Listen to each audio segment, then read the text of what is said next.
और आप देख रहे हैं HNN दस्तक।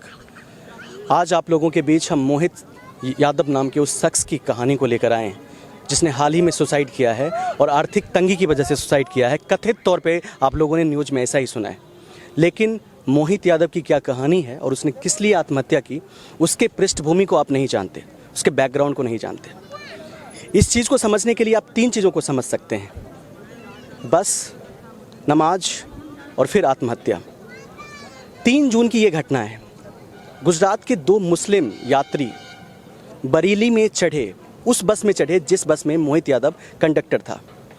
बस में चढ़ते वक्त उन दोनों यात्रियों ने मोहित यादव से कहा कि हमें 2 मिनट कहीं नमाज अगर आप पढ़वा दो तो शुक्रगुजार रहेंगे। मोहित यादव ने उनकी बात मान ली और जब बस वहाँ से चली बरेली से दिल्ली के लिए, तो रास्ते में 2 मिनट उतारकर उन्होंने उन्हें नमाज पढ़ने के लिए आदेश दिया, या यूँ कहिए कि सहयोग किया। बाकी के जो सहयात्री थे वो आरोप लगाने लगे, वो मतलब लड़ाई झगड़े करने लगे कि आप यूँ कैसे नमाज़ पढ़ने के लिए किसी यात्रियों को उतार सकते हैं। मोहित यादव ने कहा कि हम नमाज़ पढ़वाने के लिए नहीं उतार रहे हैं, बाकी के यात्री भी पेशाब कर रहे हैं और इसी टाइम में अगर ये नमाज़ भी पढ़ लेते हैं तो क्या दिक्कत है। और उन्होंने एक भाईचारे की बात की। सारे यात्री ने कहा कि ये प्राइवेट बस नहीं है, ये एक सरकारी बस है और सरकारी बस में आप इस तरीके से नहीं कर सकते हैं। दोनों पक्षों के बीच जो कहासुनी हो रही थी वो खत्म हो गई और मोहित यादव और बाकी जो ड्राइवर यात्री अपने गंतव्य स्थान तक पहुंच गए। उनमें से एक यात्री ने रीजनल मैनेजर को मोहित यादव और बस के ड्राइवर के बारे में ये सारी बातें बताई कि ये अपने पावर का दुरुपयोग कर रहे हैं, लोगों को नमाज पढ़वा रहे हैं गाड़ी रोक कर। रीजनल मैनेजर ने मोहित यादव को सस्पेंड कर दिया।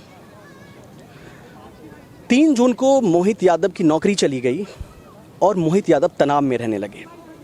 कथित तौर पर बीते 27 अगस्त को, रविवार को, मोहित यादव की डेड बॉडी रेलवे की पटरियों पर मिली।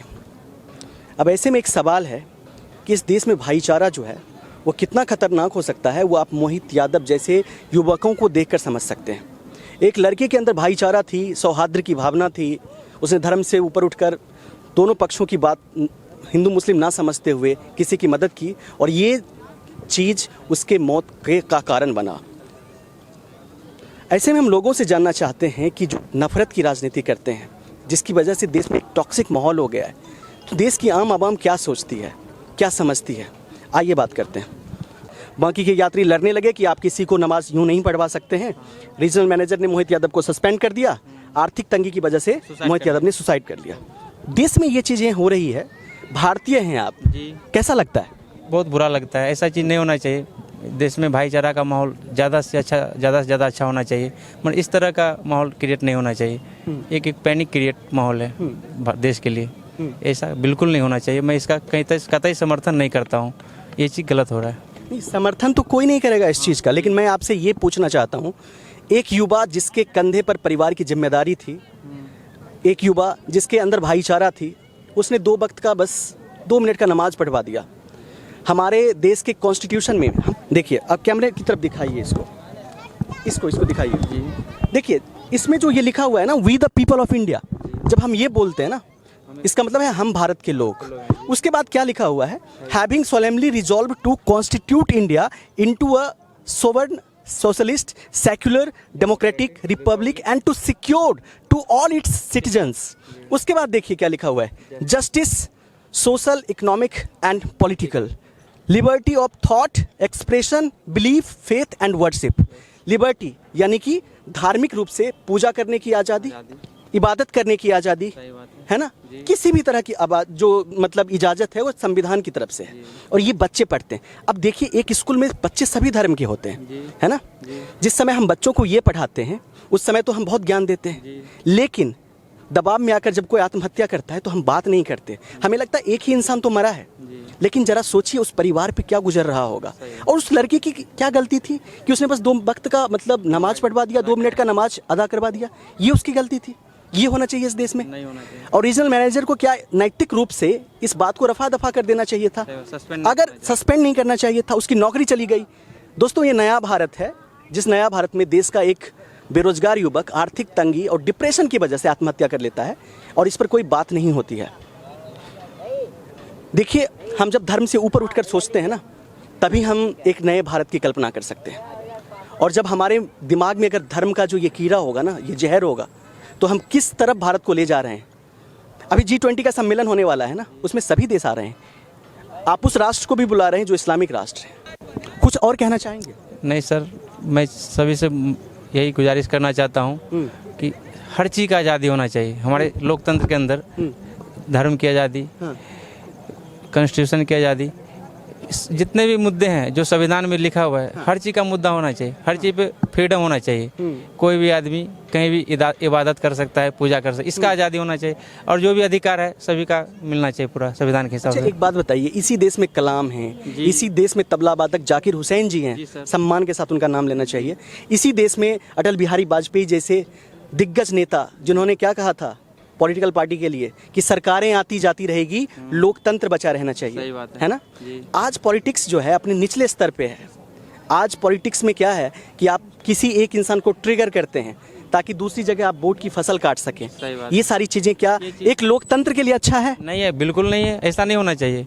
जाति से ऊपर उठ के हमें वोट करना चाहिए, विकास के नाम पे वोट करना चाहिए, ना कि जाति के नाम पे। जाति के नाम पे वोट तो ले लेते हैं नेता लोग, पर वो कुछ नहीं, विकास के नाम कुछ विकास ही नहीं करते हैं, उसका सिर्फ शोषण करते हैं और यूज करते हैं। अच्छा, एक चीज़ और बताइए, इस देश में ऐसा क्यों होता है कि कॉन्स्टिट्यूएंसीज वाइज कैंडिडेट को उतारा जाता है कि अगर इधर मुस्लिम्स ज़्यादा हैं तो मुस्लिम कैंडिडेट को उतारा जाता है, ब्राह्मण ज़्यादा है तो ब्राह्मण कैंडिडेट को पॉलिटिकल पार्टी चुनाव में उतारती है, अगर ओबीसी कैटेगरी से कोई आता है तो उस कैंडिडेट को उस कॉन्स्टिट्यूंसी से उतारा जाता है। ये नफरत वाली राजनीति क्यों होती है इस देश में? ऐसा नहीं होना चाहिए।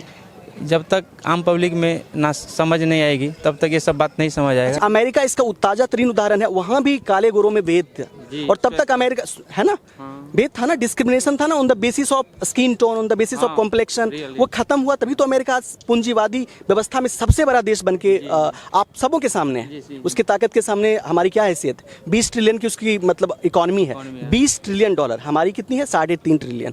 अंदाजा लगा लीजिए कि आप लोग क्या कहना चाहेंगे मुद्दे पर। एक मुद्दा है, मोहित यादव नाम के एक बस कंडक्टर थे। ये घटना है 3 जून की। मोहित यादव की नौकरी जाने की वजह से वो आर्थिक तंगी से जूझ रहा था और कथित तौर पर उसने सुसाइड कर लिया। अब आप बताइए, धर्म के आधार पर एक युवक की जान चली गई। एक युवक की जान हम लोगों को लगता है कि चलो एक इंसान मर गया, इतनी घटनाएं होती रहती है, लेकिन जिस परिवार का गया उस परिवार पे क्या बीत रही होगी। और सबसे बड़ी बात, देश में क्या हो रहा है। जी देखिए, जिस देश में सेकुलरिज्म की बात होती है वहाँ पे ये सारी चीज़ें निंदाजनक हैं, क्योंकि चाहे वो बस प्राइवेट हो चाहे सरकारी हो, यहाँ कॉन्स्टिट्यूशन की बात होती है, यहाँ सेकुलरिज्म की बात होती है। तो यहाँ पर ये सारी चीज़ें बहुत निंदाजनक है। और जिस भी प्रकार जो मैनेजर है जिसने उसको बर्खास्त किया है इस बेसिस पे कि वो मुस्लिम था, तो उसकी भी कड़ी निंदा होनी चाहिए और उसको जिस पद पे वो है उसको भी बर्खास्त कर देना चाहिए। और सरकार को इस पर कड़े से कड़े कदम उठाने चाहिए।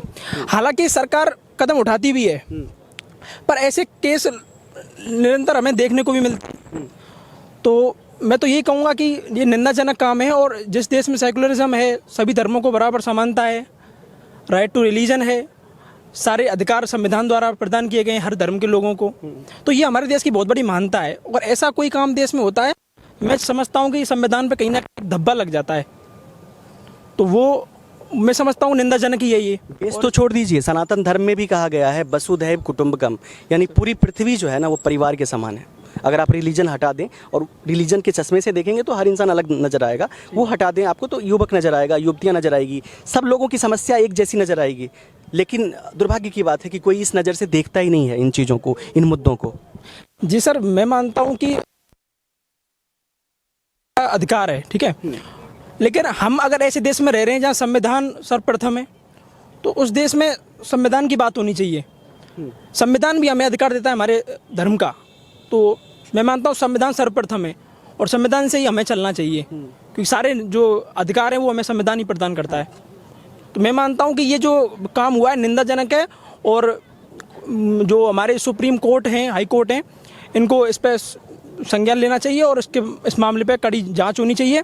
और जिस प्रकार भी ये घटना हुई है, मैं मानता हूँ बहुत निंदाजनक है और इस पर कड़ी कार्रवाई करनी चाहिए। और मैं सरकार से भी दरख्वास्त करूँगा, जो भी हमारे नेता लोग हैं, जो भी शासन में सरकार है, कि इस प्रकार के जो सेकुलर बात अगर आप संविधान के द्वारा जनता के लोगों तक पहुँचा रहे हो लोकतंत्र देश में, तो ये निंदाजनक है और इसके खिलाफ कार्रवाई लेनी चाहिए। अच्छा, मैं एक चीज़ आपसे कहना चाहूँगा कि पॉलिटिकल पार्टी तो चलिए उसे वोट लेना है, तो वो तो हथकंडे करती है, लेकिन इस देश के नागरिकों को भी सोचना चाहिए कि अगर वो अपने बच्चे को स्कूल पढ़ने के लिए भेजते हैं और उनके बच्चे अगर पॉलिटी पढ़ रहे हैं या क्लास 6 से बच्चे सोशल स्टडीज़ पढ़ते हैं और जब उसमें वो पढ़ते हैं liberty of thought, expression, belief, worship, तो उस चीज़ को सिर्फ पढ़े ना, अपने जीवन में इम्प्लीमेंट करे। हालांकि किताबी बातें अलग होती है और आम बोलचाल की बातें अलग होती है, लोग उसको जीवन में इम्प्लीमेंट नहीं करते हैं। और शायद ऐसा होगा तो हमारा देश यूरोप जैसा होगा। जब हम कोई स्विट्ज़रलैंड जाता है तो वहाँ से स्टेटस लगाता है कि स्विट्ज़रलैंड अच्छा क्यों है, क्योंकि वहाँ के लोग अच्छे हैं, वहाँ के लोगों के अंदर फ्रेटर्निटी है। आप पूरे यूरोप को देख लीजिए, इतना डेवलप्ड क्यों है। हमें इस चीज़ को अपनाना पड़ेगा। हमारा देश बहुत महान है, मैं सम्मान करता हूँ, ऋषि मुनियों की परंपरा है, गंगा यमुना तहजीब है, हमारा देश सर्वोपरि है। लेकिन वर्तमान में जो मतलब राजनीति के निम्न स्तर पे है, ये दुखद है। जी वो बात ऐसे मतलब देश की, अब ऐसे नहीं कि यूरोप है, हमारे देश में भी जो हमारा संविधान हमें सारे अधिकारों की बात करवाता है, कहता है, तो ऐसा नहीं है कि हमारा देश भी बहुत सारी अच्छे देशों की श्रेणी में आज के समय पे हम देख पा रहे हैं। बिल्कुल है, मैं मानता हूँ, आप सही कह रहे हैं। हम एथलेटिक्स में हम तो चांद तक जा चुके हैं, दुनिया के चौथे देश हैं, हम आगे बढ़ रहे हैं। लेकिन देशवासी होने के नाते हम चाहते हैं कि और सुपीरियर बने, तो हम अपने देश की खामियां गिनवाते हैं ताकि देश के लोग और आगे जाएं। समझ रहे हैं ना आप, मैं देश की निंदा नहीं कर रहा हूँ, ये देश बहुत पसंद है, हमारा देश है, इसलिए हम इसकी खामी को गिनाते हैं कि हम और बेहतर हो सकें। चाहूँगा कि जो एजुकेशन सिस्टम है हमारा देश का, बच्चों को क्या है, किताबी नॉलेज तो है, लेकिन प्रैक्टिकल लाइफ में कैसे जिया जाता है उस नॉलेज को जो वो स्कूल से गेन कर रहे हैं, तो वो बहुत इंपॉर्टेंट है। क्योंकि जो हमें लिबर्टी, जैसे आपने बताया था, liberty of thought, expression, belief, faith वगैरह, तो ये सब हम किताबों में तो पढ़ लेते हैं, लेकिन प्रैक्टिकल लाइफ में कैसे इसको इम्प्लीमेंट करना है वो शायद हमारे टीचर्स जो हैं इस बात पे मैं समझता हूँ वो बस कहते हैं, और मैंने उनको भी देखा है कि वो इतना इम्प्लीमेंटेशन वो नहीं हो पाता है। तो मैं कुछ कहना चाहते हैं? मैं यही कहना चाहूँगा सर शासन प्रशासन से कि ये जो संविधान है इसका सम्मान करें। प्रशासन तो कहीं तक करता है, लेकिन मैं देश के लोगों से भी यही कहना चाहता हूँ कि जो संविधान है इसका हमारा पहला धर्म है, मैं तो मानता हूँ, क्योंकि यही हमें अपने धर्म का जो है राइट टू रिलीजन देता है। बिल्कुल, एग्जैक्टली। तो संविधान सर्वोपरि है, तो उसके जो मूल्यों का हमें सम्मान करना चाहिए, और यही मैं कहना चाहूँगा। बहुत बहुत धन्यवाद आपका। बिल्कुल, संविधान सबसे ऊपर है, और सबसे अहम ये है कि HNN दस्तक आप लोगों के सामने एक मुहिम, इसमें कोई नफरत फैलाना नहीं है, बस ये है कि देश के लोगों को जागरूक कर सके। फ्रेटर्निटी यानी कि भाईचारा, सभी समुदायों के बीच भाईचारा हो, और कोई मोहित यादव फिर आत्महत्या ना कर ले दबाव में आकर, आर्थिक तंगी से जूझकर, या किसी पॉलिटिकल एजेंडा या रिलीजन बेस्ड एजेंडा का शिकार ना हो। इसके लिए आप लोगों को एक ऐसा समाज बनाना है जिसमें बंधुत्व की भावना हो, भाईचारे की भावना हो। दुष्यंत कुमार ने कहा था कि हो गई है पीर पर्वत सी पिघलनी चाहिए, इस हिमालय से कोई गंगा निकलनी चाहिए, मेरे सीने में ना सही तो तेरे सीने में हो कहीं भी आग, लेकिन आग जलनी चाहिए। तो ये भाईचारे की आग आपके अंदर होनी चाहिए, तभी देश बचेगा।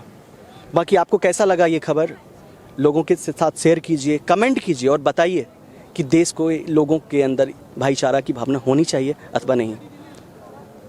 दीजिए इजाज़त, और दोस्तों खबर ज़रूर शेयर कीजिए, यही आप लोगों से विनती है। धन्यवाद।